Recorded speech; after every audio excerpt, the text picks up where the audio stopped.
আল্লাহ যাকে মাফ করতে চাইবেন তাকে একটা পর্দার আড়ালে নিয়ে যাবেন, জিজ্ঞেস করুন, এই বান্দা এইসব কাজ করছো? এখন আল্লাহ জিজ্ঞেস করতেছেন, সে তো ভয়তে অস্থির হয়ে যাবে, কেঁদে পাগল হয়ে যাবে, আল্লাহ করে ফেলছি, আমার মাফ করে দাও। আল্লাহ পাক তার জবানের সমস্ত পাপের কথা শুনে সে যখন অনুতপ্ত হয়ে কাঁদতে থাকবে, আল্লাহ বলবেন, যা মাফ করে দিলাম, জান্নাতে চলে যা। এইটা হচ্ছে হিসাব ইয়াসির। আল্লাহুম্মা হাসিবনি হিসাবান ইয়াসিরা। কাবা শরীফ মানুষ যখন তাওয়াফ করে, এই তাওয়াফের ষষ্ঠ তাওয়াফে একটা দোয়া আছে। এই দোয়া আমি যখনই পড়ি আমি চোখের পানি রাখতে পারি না। ষষ্ঠ চক্কর একটি দোয়া আছে, দোয়াটা হচ্ছে, আল্লাহুম্মা ইন্না আলাইয়া হুকুকান কাসীরান ফীমা বাইনি ওয়া বাইনাক। আয় আমার রব, তোমার সাথে আর আমার সাথে অনেক দেনা পাওনা আছে, আর তোমার বান্দাদের সাথেও আমার অনেক দেনা পাওনা আছে।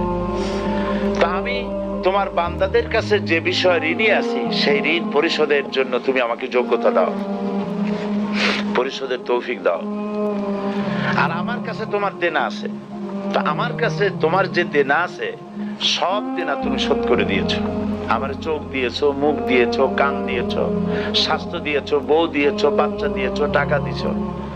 আমার কাছে সৃষ্টি করে তোমার যা দেনা ছিল তুমি সব তো শোধ করে দিয়েছো, কিন্তু তোমার দেনা তো আমি কিছুই শোধ করতে পারিনি।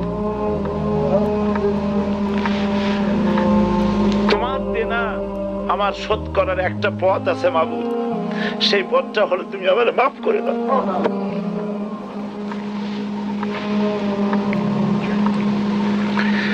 এটা ছাড়া আমার কাছে কোনো পথ নাই মাবুদ। তুমি যদি কিয়ামতের দিন আমাকে প্রশ্ন করো যে যৌবন কাটাইছো কোন পথে, আমি তো জবাব দেওয়ার পথ রাখি নাই। আমি তো আমার যৌবনকে নষ্ট করে ফেলেছি। তুমি যদি প্রশ্ন করো টাকা পয়সা কামাই করেছো কোন পথে, আমি তার জবাব দেওয়ার পথ রাখি নাই। যদি প্রশ্ন করো কোন পথে খরচ করেছো, আমি সেটারও পথ রাখি নাই, নষ্ট করে ফেলেছি। তুমি আমাকে ক্ষমা করে দাও। সেই জন্য আল্লাহর কাছে দোয়া করতে হবে, রব্বানা আতিনা ফিদ দুনিয়া হাসানাতান ওয়া ফিল আখিরাতি হাসানা ওয়া কিনা আযাবান নার ওয়া আদখিলনাল জান্নাতা মাআল আবরার ওয়া আদখিলনাল জান্নাতা বিগাইরি হিসাব। আল্লাহ, তোমার নেককার বান্দাদের সাথে আমাকে জান্নাত দিও, আর তুমি দয়া করে কিয়ামতে আমার কোনো হিসাব নিও না।